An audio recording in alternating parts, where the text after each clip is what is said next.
Salmos capítulo 84, versículos del 9 al 12. La palabra de Dios dice así: Mira, oh Dios, escudo nuestro, y pon los ojos en el rostro de tu ungido, porque mejor es un día en tus atrios que 1000 fuera de ellos. Escogería antes estar a la puerta de la casa de mi Dios que habitar en las moradas de maldad. Porque sol y escudo es Jehová Dios, gracia y gloria dará Jehová. No quitará el bien de los que andan en integridad. Jehová de los ejércitos, dichoso el hombre que en ti confía. Amén. Y el siguiente himno dice: confío en Dios. Y cualquier, hermanos, que sea nuestra situación, confiemos en que Dios es fiel, en que Dios tiene la solución a todos nuestros problemas, y confiemos y cantemos el siguiente himno.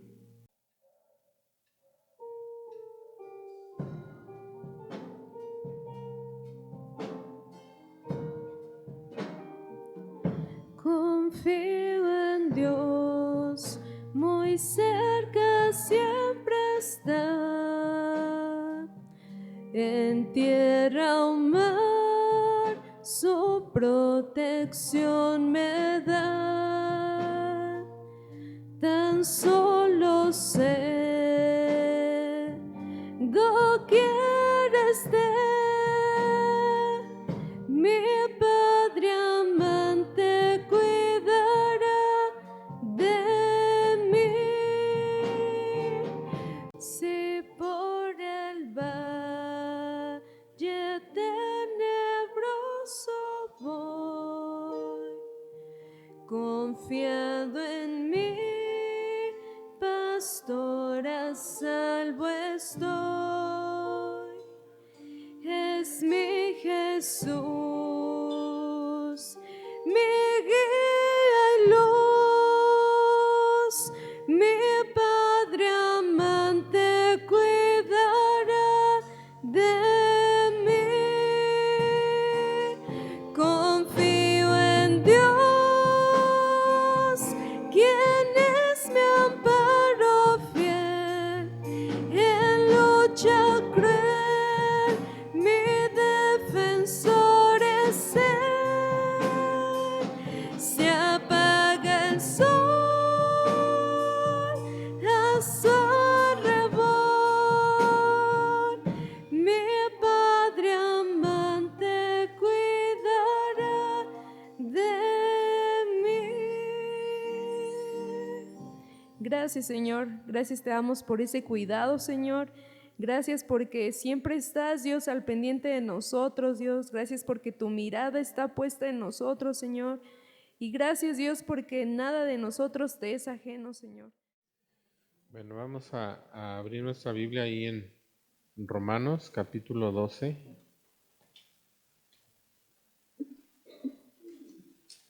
Esa unidad del cuerpo de Cristo, ¿verdad? Que está fundada en la obra de Cristo, en que Él nos ha dado a beber de un mismo espíritu, en que el espíritu es el que forma el cuerpo, que tenemos un solo Dios, un solo Señor Jesucristo, un solo llamamiento, un solo bautismo, muchas cosas, ¿verdad? Que son uno solo.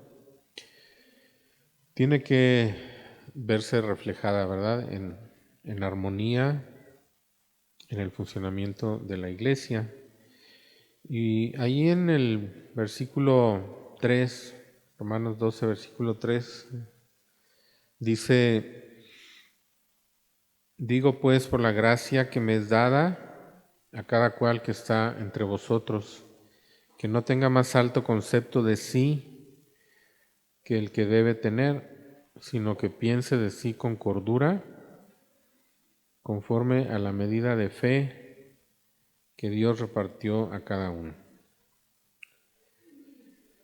Que ninguno tenga más alto concepto de sí que el que debe tener, sino que piense de sí con cordura, conforme a la medida de fe que Dios repartió a cada uno. Bueno, todos tenemos una misma fe, ya lo vimos ahí en Efesios, capítulo 4, una fe, un bautismo. También Pedro en su segunda carta, en el capítulo 1, versículo 1, dice que todos tenemos la misma fe. Entonces vamos a ver a qué se refiere esto que dice la medida de fe. Segunda de Pedro 1:1 dice: Simón Pedro, siervo y apóstol de Jesucristo, a los que habéis alcanzado por la justicia de nuestro Dios y Salvador Jesucristo, una fe igualmente preciosa que la nuestra. Entonces tenemos la misma fe, pero acá dice que Dios ha dado a cada uno una medida de fe, que Dios repartió a cada uno una medida de fe. También en Efesios 4 vimos que a cada uno es dada la fe, dice, conforme a la medida, es dada la gracia conforme a la medida del don de Cristo. Bueno, esta gracia y esta fe son las necesarias para realizar la obra a la que Dios nos ha llamado a cada uno de nosotros. Cada uno de nosotros tenemos un llamamiento para realizarlo. ¿Qué es un llamamiento? Bueno, pues es eso.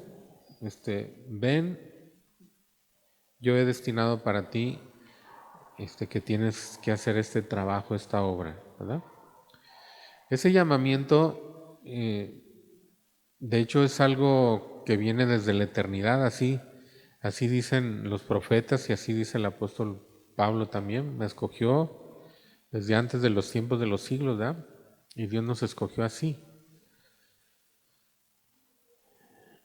Y es específico y tiene que ser obedecido. En los versículos anteriores dice que presentemos nuestros cuerpos como en sacrificio vivo, santo, agradable a Dios. Y el cuerpo involucra la integridad de la persona, porque en el cuerpo está nuestra alma y nuestro espíritu también. Así que nosotros tenemos que obedecer a Dios en algo a lo que Dios nos ha llamado. Y si Dios nos ha llamado a cierta tarea específica, llamémosle, como dice aquí algunas tareas, el que exhorta, el que reparte, el que preside, el que hace misericordia, el de servicio, ¿verdad? En la enseñanza. Puede ser que a nosotros no nos guste y decimos, yo voy a obedecer a Dios, pero en esto otro. Bueno, si hacemos aquello otro, a lo que Dios nos llamó, no estamos obedeciendo, estamos desobedeciendo, ¿verdad? Entonces, presentamos nuestro cuerpo. Es como una carta blanca que le firmamos a Dios. Todo lo que somos, lo presentamos delante de Él. No le decimos a Dios, dime en qué quieres que te sirva y te voy a servir, sino sin saber a qué Dios nos ha llamado, nos presentamos. Como una carta blanca, o sea, tú pon ahí lo que tú quieras, Señor. Yo te voy a obedecer, aunque todavía no sepa lo que tú me has llamado a hacer, ¿verdad? Esa es la disposición del corazón que Dios honra y Dios le da seguimiento. Nosotros, si no tenemos la actitud de servir, de obedecer, pero le decimos a Dios, yo quiero saber qué es lo que tú quieres de mí, no va a haber progresión en eso.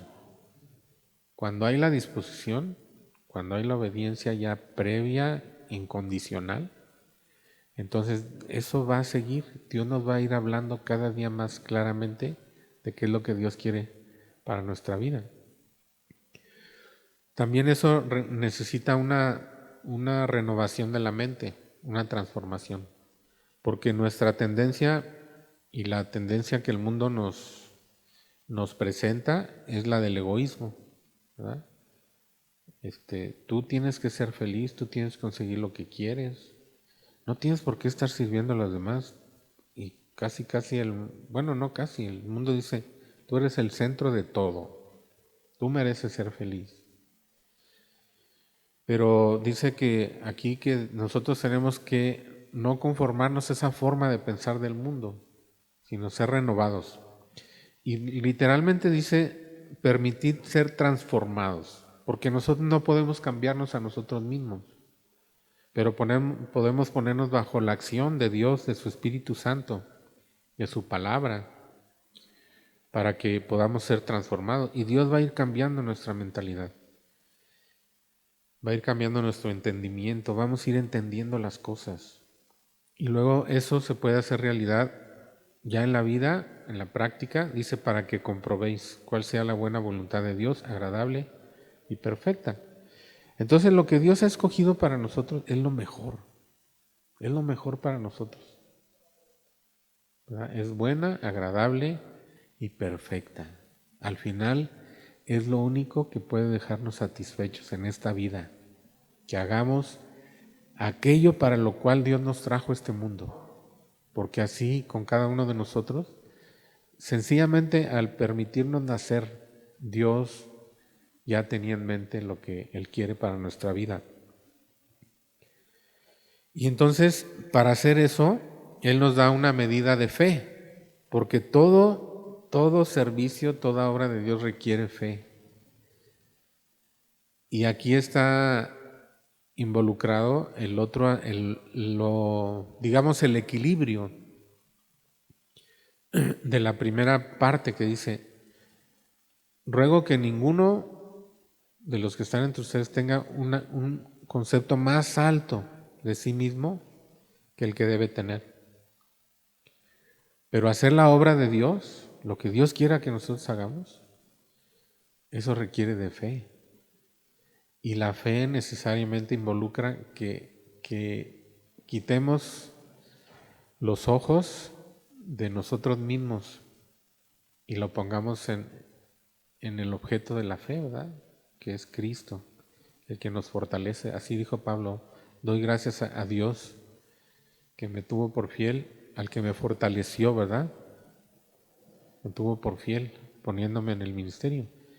Y sobre todas las cosas, cuando el llamamiento que Dios nos ha hecho a nosotros, realmente no requiere de capacidades nuestras.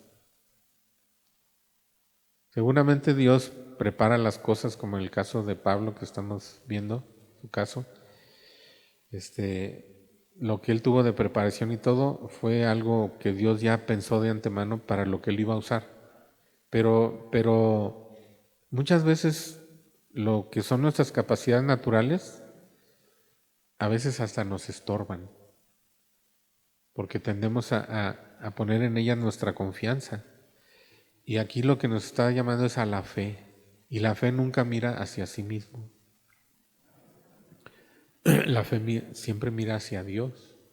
Entonces se olvida ese concepto alto de uno mismo, pero también el otro, de que nosotros no podemos. Porque esa es una reacción natural ante cualquier llamamiento. Señor, yo no puedo. Y algunos dicen, pues qué mal que lo digas, ¿no? Pues sí, pero entonces todos los que Dios llamó estaban mal. Porque así lo dijo Jeremías, así lo dijo Moisés, ¿verdad? Y los casos donde se nos describe a dar el llamamiento de Dios es no, Señor, yo no. Gedeón, ¿verdad? No, yo soy el más pequeño de la familia más pequeña, y Saúl también. Y así, ¿verdad? Entonces, esto es algo muy importante. Dios nos va a dar una medida de fe. Se necesitaría mucha fe, por ejemplo, para que en el espacio de unos 12, 15 años el apóstol Pablo llenara con el Evangelio prácticamente pues el mundo conocido, ¿verdad?, de ese tiempo, el mundo cercano a Palestina, el Imperio Romano. Yo creo que se necesitaba mucha fe. Y no es que él se sintiera muy capaz, él lo dice, ¿verdad?, sí, en 1 Corintios 15, ¿verdad? Dice que lo que Dios hizo con él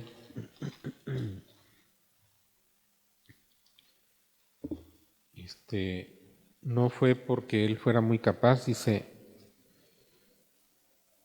y dice algo que alguno pudiera decir, pues sí, se está vanagloriando, pero no. Dice, pero por la gracia, versículo 10, pero por la gracia de Dios soy lo que soy, y su gracia no ha sido en vano. para conmigo. Antes he trabajado más que todos ellos, pero no yo, sino la gracia de Dios conmigo. Entonces, Jesús estaba dispuesto a darle a Pablo toda su gracia, toda su capacitación, pero tenía que haber una respuesta de fe, ¿verdad? Y entonces Dios le dio esa medida de fe a él, porque necesitaba esa medida de fe para el tamaño de la obra que iba a hacer. Y a nosotros, a cada uno, nos ha dado una medida de fe para lo que Dios nos ha llamado a hacer.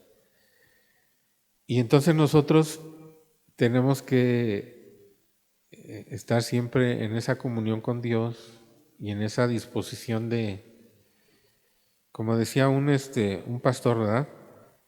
Decía, mantén siempre un perfil bajo, ¿verdad? O sea, no llegues como que la vas a romper, como dice, ¿no? No, o sea, mantén un perfil bajo. Y si Dios te lleva a lo que sea, pues que te lleve. Pero sí, siempre tenemos que tener esa mesura, ¿verdad? Pues sí, ese equilibrio, ¿no? De no, como dicen, no subirnos en un tabique y marearnos, ¿verdad? Ahora, estamos hablando en esta última parte de la unidad práctica y hay muchas cosas que rompen esa unidad, esa armonía en la iglesia de Cristo. Y muchas, o una de las fuentes principales, si no es que la principal, es esto que Pablo está tratando de prevenir aquí. No tener un concepto más alto de nosotros mismos, que nos ubiquemos en lo que Dios quiere para nosotros. Y aún así, tenemos que saber que si Dios nos llama al evangelismo, Dios nos puede llamar en una cierta medida, aunque seamos evangelistas igual que otro, y Dios puede llamar a ese otro o a esa otra a algo más grande. ¿Por qué? Porque Dios es soberano, ¿verdad? Entonces Dios nos vaya a dar la medida de fe y la gracia que nos capacite para alcanzar aquello que Dios quiere que nosotros realicemos. Pero cuando nosotros pensamos más de nosotros mismos, por ejemplo, Dios puede empezar a usarnos en algún ministerio. Pues no nos atrevamos a ir a corregir a alguien que Dios ha usado por mucho tiempo en ese ministerio. O sea, eso sería como como un extralimitarnos, ¿verdad? Salirnos de nuestras dimensiones. Pablo es muy claro cuando él habla de esto en su propio caso, ¿verdad? En su propio ministerio. Y dice ahí en Romanos 15, dice a partir del versículo 15, dice: mas os he escrito, hermanos, en parte con atrevimiento, como para haceros recordar por la gracia que de Dios me es dada, para ser ministro de Jesucristo a los gentiles, ministrando el evangelio de Dios para que los gentiles le sean ofrenda agradable, santificada por el Espíritu Santo. Tengo pues de qué gloriarme en Cristo Jesús en lo que a Dios se refiere, porque no osaría hablar sino de lo que Cristo ha hecho por medio de mí para la obediencia de los gentiles, con la palabra y con las obras, con potencia de señales y prodigios en el poder del Espíritu de Dios, de manera que desde Jerusalén y por los alrededores hasta Ilírico, todo lo he llenado del Evangelio de Cristo. Y de esta manera me esforcé a predicar el Evangelio, no donde Cristo ya hubiera sido nombrado, para no edificar sobre fundamento ajeno. Porque Pablo, en el capítulo 3 de 1 Corintios, que no vamos a leer, dice que él había recibido un ministerio de poner un fundamento y que otro iba a venir, iba a sobreedificar encima, y que no importaba quién había puesto el fundamento y quién había sobreedificado. Al final de cuentas dice, el crecimiento lo dio Dios. Entonces Pablo dice, Dios me llamó a eso y eso es lo que hago. Aunque lo haya hecho en esa medida tan grande como Dios lo usó, dice, me esforcé a predicar el Evangelio, no donde Cristo ya hubiese sido nombrado, para no edificar sobre fundamento ajeno. Entonces, aún él, que pues todos lo conocemos como un gran apóstol, él fue muy respetuoso. Dice, Dios me llamó a poner fundamentos. Si yo veo que ya está puesto, yo ahí no me meto. ¿Por qué? Porque es a otros a los que les toca venir a seguir esa obra, ¿verdad? Dios va a llamar a otros. Entonces, hermanos, ese es algo muy importante que nosotros tenemos que pedirle a Dios, pues que Él nos ayude. ¿Es difícil ser humilde? Yo creo que es de lo más difícil que hay. Pero yo quiero recordar no en este momento porque lo estuve leyendo para esto exactamente, algo que parece pues muy diferente, pero es en Daniel capítulo 9. Daniel era un hombre que no se le conoce falta. No digo que no haya tenido alguna, pero no se le conoce falta. La Biblia no menciona faltas de él. Y 2 veces en el libro de Ezequiel, no me di el tiempo de buscar la cita, aunque lo pensé, dice que si estuvieran Daniel y Job, y en uno de los casos Enoy, y en otro caso no me acuerdo quién, delante de mí para interceder por esta ciudad, yo no respondería. Y Dios lo pone como un ejemplo, ¿verdad?, de justicia.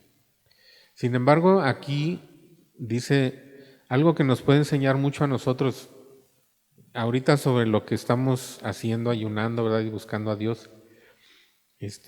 Dice que en un cierto tiempo, dice, yo miré atentamente en los libros el número de los años que habló Jehová al profeta Jeremías, que habían de cumplirse las desolaciones de Jerusalén en 70 años.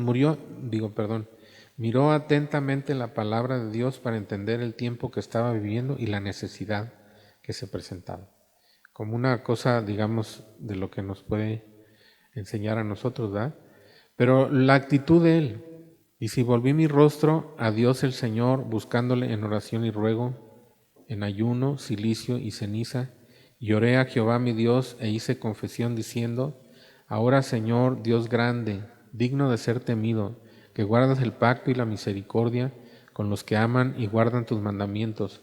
Hemos pecado, hemos cometido iniquidad, hemos hecho impíamente y hemos sido rebeldes y nos hemos apartado de tus mandamientos y de tus ordenanzas. Y sigue diciendo, no hemos obedecido y no hemos. Y era el pueblo el que había sido rebelde. Y él en realidad había sido uno de los hombres más justos de su tiempo y quizá de todos los tiempos. Pero él no se pone, dice, ustedes hicieron, ustedes dijeron, ustedes se rebelaron. Tomó sobre sí mismo, se identificó, ¿verdad? Y así en Romanos 12 al final nos dice, identifíquense, ¿verdad?, con los humildes. Entonces, ¿es difícil ser humilde? Sí, pero fíjense lo que dice más adelante Daniel. Dice en el versículo 13, conforme está escrito en la ley de Moisés, todo este mal vino sobre nosotros y no hemos implorado, esto es lo que me llamó mucho la atención, y no hemos implorado el favor de Jehová nuestro Dios para convertirnos de nuestras maldades y entender tu verdad. O sea que aún para volverse a Dios, él dice, nosotros tenemos que implorar el favor de Dios porque nosotros no entendemos. Para convertirnos de nuestras maldades y entender tu verdad. Entonces, pidámosle a Dios que nos dé ese espíritu humilde de medirnos, ¿verdad? Y que nos pongamos donde Dios quiere que estemos, y así evitaremos muchos conflictos, ¿verdad? Muchas cosas que causan división en la iglesia. Ahora, yo quiero que vayamos a Filipenses y luego a Corintios. Bueno, perdón, es al revés. Primero a Corintios, donde había divisiones, o sea, había partidos. Una división se hace ya muy fuerte, digamos, cuando pasa lo que estaba pasando ahí en Corinto, que dice, en versículo 11 del capítulo 1, he sido informado acerca de vosotros, hermanos míos, por los de Cloé, que hay entre vosotros contiendas. Quiero decir que cada uno de vosotros dice, yo soy de Pablo, yo soy de Apolos, y yo de Cefas, y yo de Cristo. Aquí ya las divisiones estaban bien marcadas, ¿verdad? Y había partidos. ¿Cuál es el argumento con el que Pablo empieza para combatir esto? Pues como que recurre a lo que dice Efesios, ¿verdad? ¿Acaso está dividido Cristo? ¿Fue crucificado Cristo, Pablo por vosotros? ¿O fuisteis bautizados en el nombre de Pablo? O sea, él dice, Cristo es el Salvador de todos nosotros. Hay un único Redentor. Bueno, ahí ese caso, ¿verdad? De Corinto. Pero en Filipenses había situaciones que no habían llegado al extremo en que habían llegado en Corinto. Sin embargo, podían llegar a eso.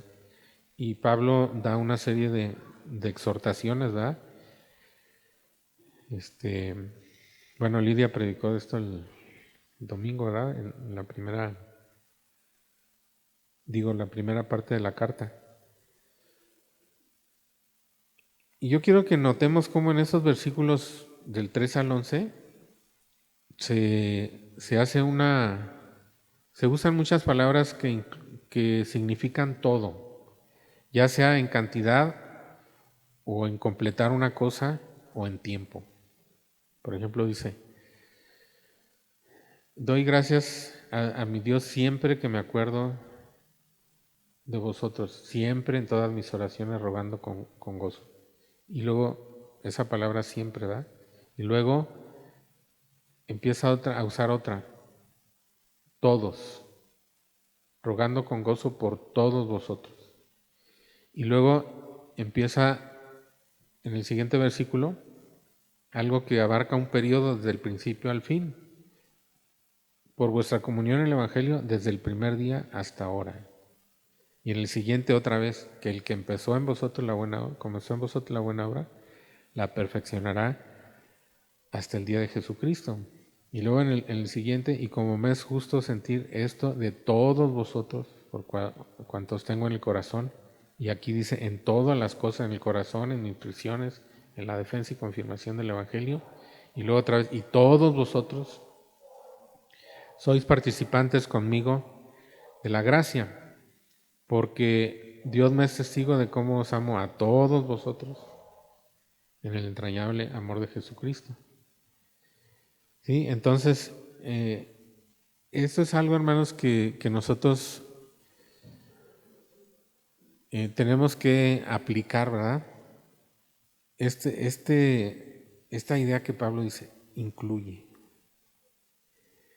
Creo que es muy natural, hermanos, que en un grupo grande como una iglesia, ¿verdad? Nosotros, pues, cuando la iglesia está pues llena, a lo mejor somos 350, y si contamos los 2 cultos del domingo, pues somos más. Entonces, más, unos 450. Es muy natural que en un grupo tan grande se hagan grupos más pequeños por una cantidad de factores, ¿verdad? O sea, hay a veces más identificación con cierto grupo, o llegaron al mismo tiempo a la iglesia, ¿verdad? Pues sí, de repente hay rachitas donde llegan en un año, algo así, un grupo, pues, de hermanos y entre ellos tiende a haber cierta identificación, o se bautizan juntos, o estuvieron en los primeros tiempos en los grupos de la escuela dominical, o sea, factores hay muchísimos. Y es bueno, pues, invitarse a comer, frecuentarse en las casas, ir juntos a algún lugar, salir de paseo, y se hacen algunos grupos. Pero esa identidad puede rebasar puede rebasar ciertos límites y entonces volverse algo que excluye. ¿Sí me explico? O sea, está bien incluir de manera, pues por decir, preferencial a cierto grupo de hermanos, pero eso no debe llegar al grado en que excluya a otros. A veces, por ejemplo, cuando hay un grupo muy compacto en uno de los grupos de la iglesia, ¿verdad? Llegan personas nuevas y no, como que no pueden penetrar en el grupo. Y hay una cierta exclusión. Y eso lo tenemos que reconocer. Y Pablo aquí nos está dando pues una pauta. Ora por todos, se goza por todos, recuerda a todos. Y dice que igualmente todos, seguramente hermanos, seguramente había muchos grados en la manera como los hermanos, dice él aquí, dice, los tengo en mis prisiones y en la defensa y confirmación del Evangelio. Pero dice, todos vosotros sois participantes conmigo de la gracia. Y luego dice, por vuestra comunión en el Evangelio desde el primer día hasta ahora. Seguramente algunos hermanos fueron más cercanos, pero él ahora sí que en su expresión los incluye a todos. Hermanos, tenemos que cuidar mucho ese aspecto en nuestro trabajo en la iglesia, en nuestra conducta, en nuestro conducirnos en la iglesia. Está bien, tenemos algunos que son más amigos, pero debemos cuidarnos mucho de que eso no llegue al grado de excluir a otros. ¿Sí me explico, hermanos? Es muy importante, a veces, yo estaba platicando con algunas personas y digo, a veces hay que tener equipos A, B, C, D, de los que preparan la comida, por ejemplo.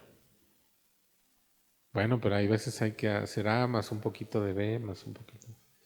Sí, o sea, de manera que nosotros conscientemente, porque eso hay que hacerlo conscientemente, lo otro se da de manera inconsciente.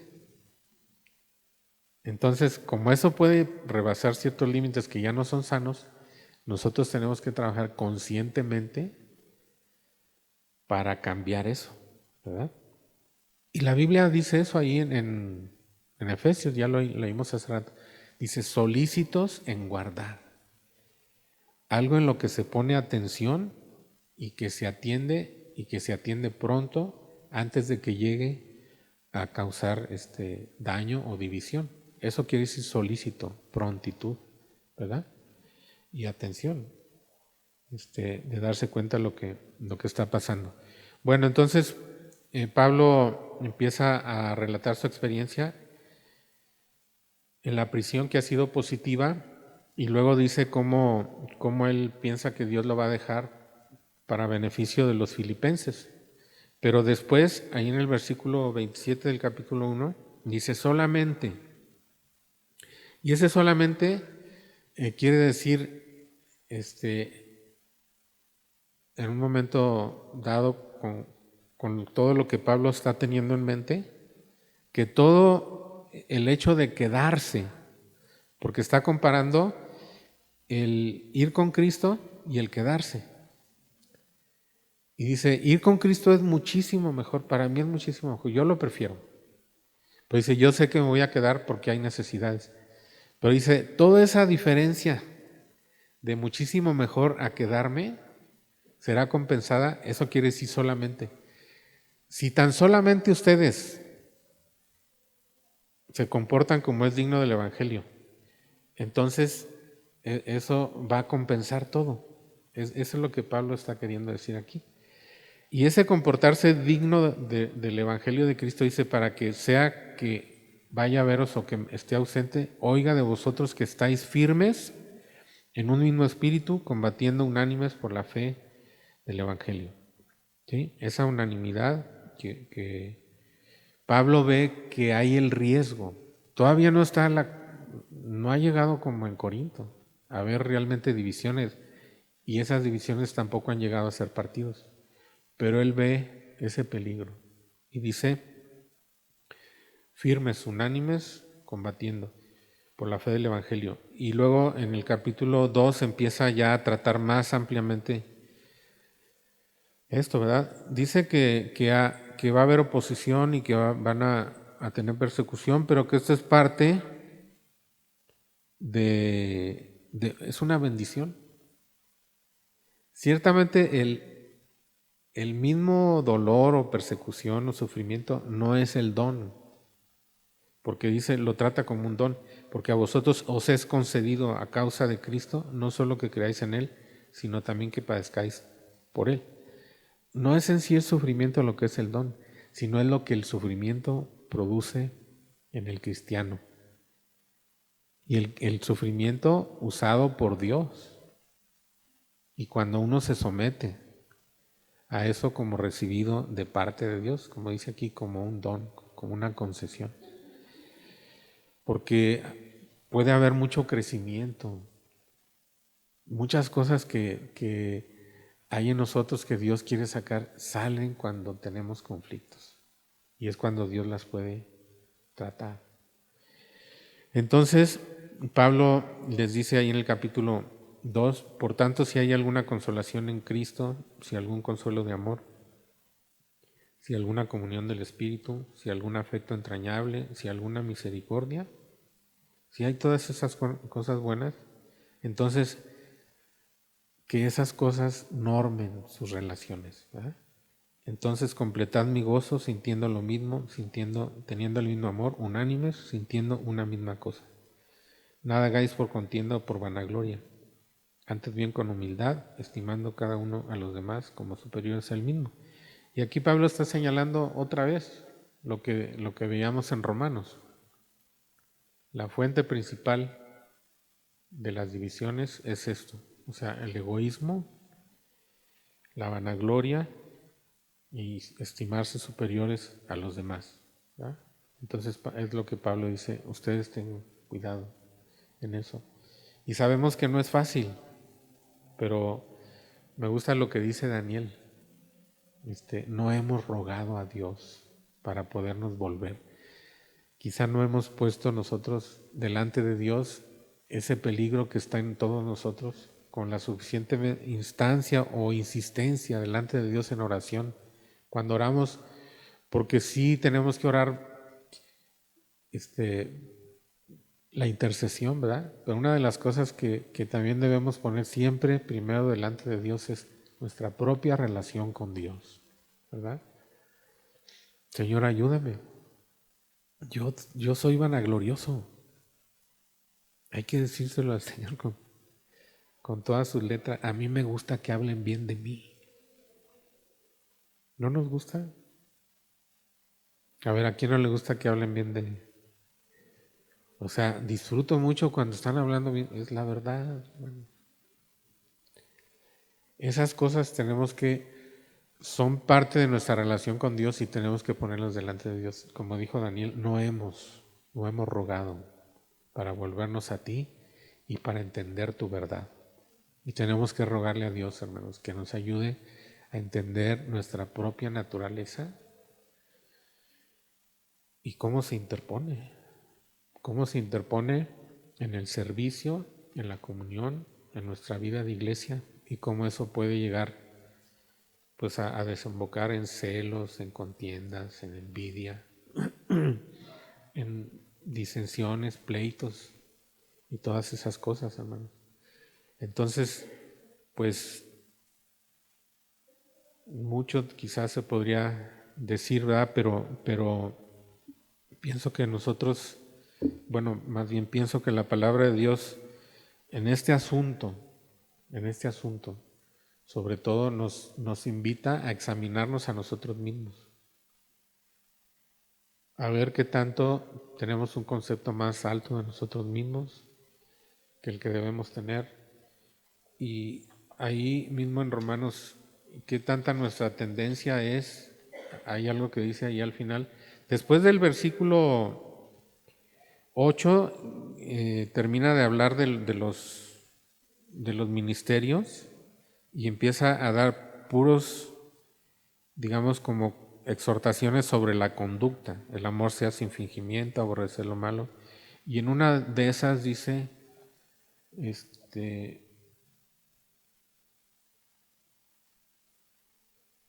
unánimes entre vosotros, no altivos, sino asociándoos con los humildes. No seáis sabios en vuestra propia opinión. Es un pequeño proverbio, es esta última la parte final de Romanos 12, ¿verdad? Y nosotros tenemos que estarle pidiendo a Dios, ¿verdad? Y tenemos que tener una vigilancia sobre nuestra propia vida, porque hermanos, no podemos cerrar los ojos.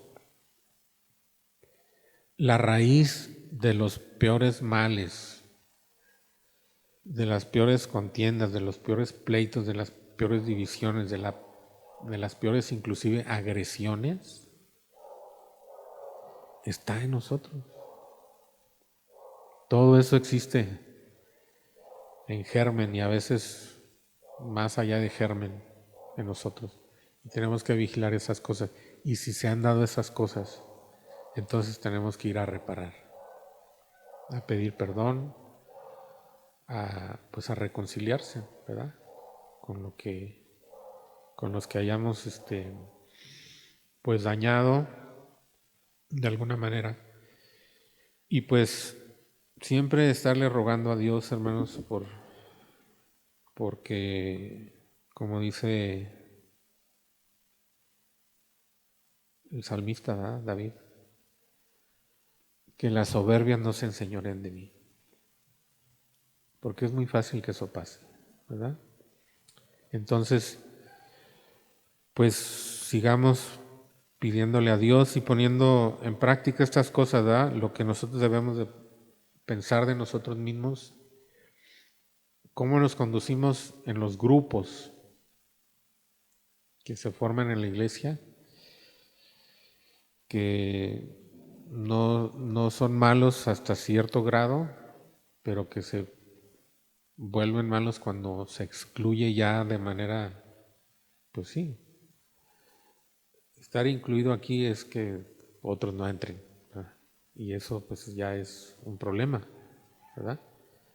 Y pues tenemos que ser sensibles, ¿verdad? Que Dios nos dirija, hermanos, a ver las personas. Miren, llegan personas raras, como yo. Sí, hermanos, sí, porque todos tenemos muchas rarezas. Y a veces, pues sí, personas que son de cierta forma, bueno, yo lo digo de mí, en parte en serio, en parte en broma, ¿no? Pero quiero decir, pues sí, hay jovencitas que son así como apocadas, que no les gusta ni arreglarse, y que se ven diferentes. Y no sabemos por qué son así, pero lo único que pensamos es que son raros, como que no encajan, ¿verdad? Como si fuéramos en la calle, yo no la conozco, no lo conozco. No, hermanos, pero pues Dios, ahí dicen en Romanos 15, ¿verdad? Que de la manera que Cristo nos recibió, por tanto recibió los unos a los otros, como también Cristo nos recibió para gloria de Dios.